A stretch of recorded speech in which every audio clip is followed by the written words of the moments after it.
Hello students, हम लोग cell पढ़ रहे थे क्लास 11 बायोलॉजी, है ना।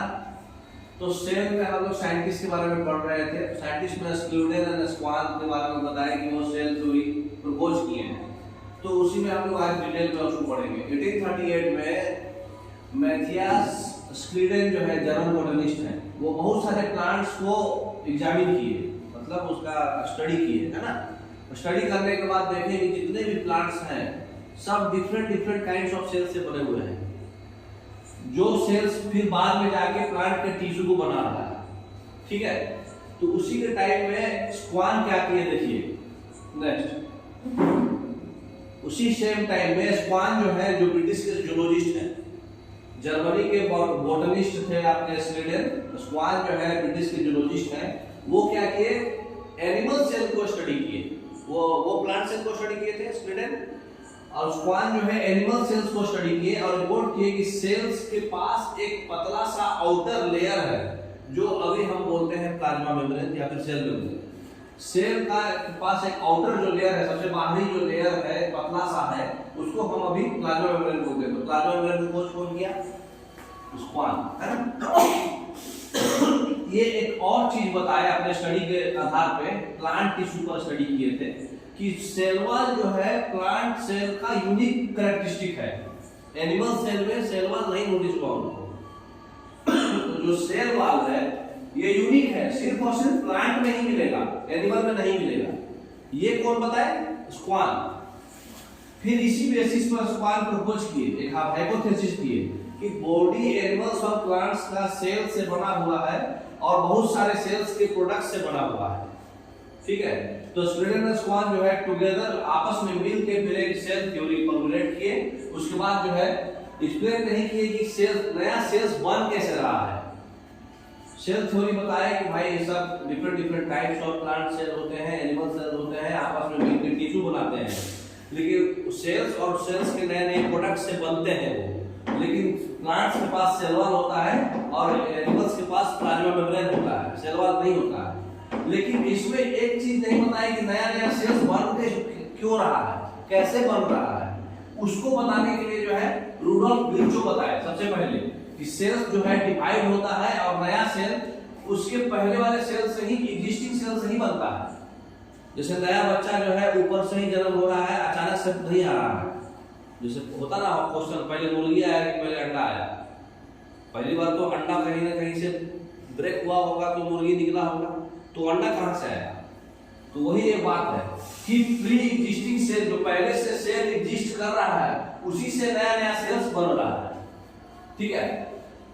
इस प्रोसेस को बोलते हैं ओमनीसेलुलर इनिशियोला।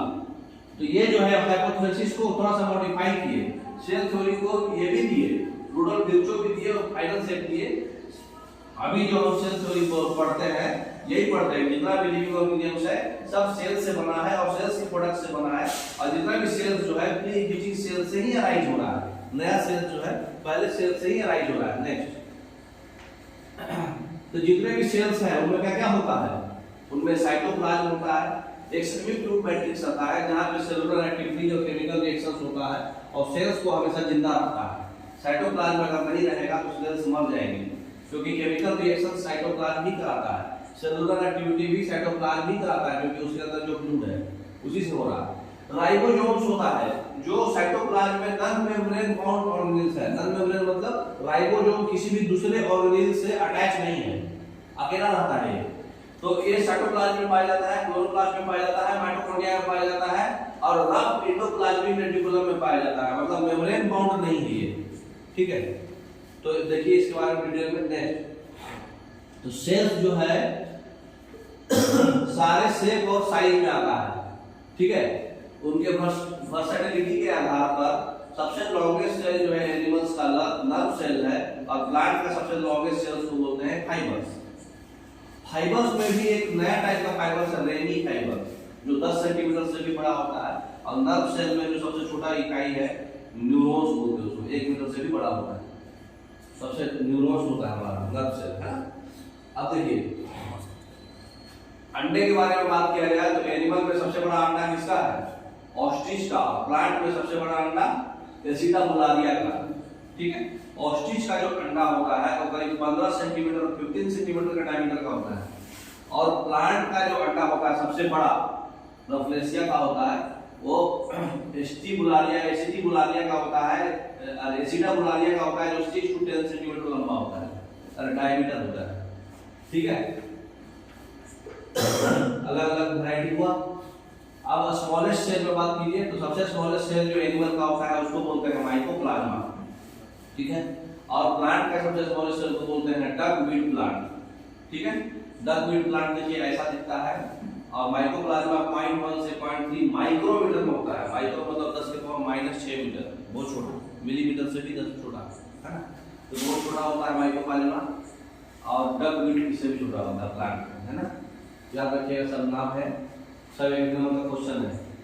तो स्मॉलेस्ट सेल कौन है? माइकोप्लाज्मा। लार्जेस्ट सिंगल सेल अकेला कौन है? ऑस्ट्रिच का egg. Longest cell nerve cell.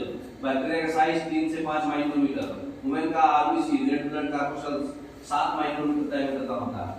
उसके बाद जो भी बैक्टीरिया होता है, एक टिपिकल यूकैरियोटिक सेल 10 से 20 माइक्रोमीटर का होता है। यूकैरियोटिक सेल मतलब जो हम लोग के पास है। टिपिकल बैक्टीरिया जो उसका साइज होता है 1 से 2 माइक्रोमीटर। कभी कभी ऑप्शन आएगा अरेंज कीजिए साइज के आधार पर, तो आपको रफली आइडिया रहना कौन बड़ा है कौन छोटा है, एग्जैक्ट डेटा याद नहीं रहना, लेकिन रफली आइडिया रहना। पीपीएलओ प्लूरो ऑर्गेनिजम्स, वायरस जो है 0.02 से 0.2 माइक्रोमीटर में होता है, बहुत छोटा होता है, 0.1 माइक्रोमीटर में होता है पीपीएलओ, है। तो ये सब छोटा छोटा साइज का है। तो फंक्शंस के आधार पे सेल्स का जो शेप होता है वो डिस्क का तरह में हो सकता है, पॉलीगोनल शेप में होता है, कॉलमनर में होता है, क्यूबॉइड में होता है, थ्रेड में होता है, इरेगुलर में होता है। जैसे देखिए ये लॉन्गिट्यूडनल, ये क्या है? पैरेन्काइमा। ये क्या है? कॉलेनकाइमा। जो प्लांट्स का जो टिश्यू होता है उसको 3 भाग में बांटा जाता है, पैरेन्काइमा, कॉलेनकाइमा, स्क्लेरेन्काइमा। ये आप पढ़ोगे अगली क्लास में, मतलब सेल्स के बाद पढ़ोगे आप। तो एक्चुअली 10th में भी पढ़ोगे आप लोग, नहीं पढ़ोगे अच्छे से तो अभी। तो पैरेन्काइमा, कॉलेनकाइमा, स्क्लेरेन्काइमा, तो अलग अलग मतलब सबका शेप दिख रहा है कि नहीं?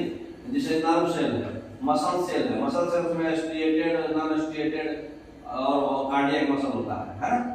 फिर आपका बोन सेल है, दो तरह का सेल्स होता है और सबका शेप देख रहे अलग अलग है। ग्लैंड सेल है ना। फिर ये आपका ब्लड सेल है, तो अलग अलग शेप है सबका, है ना।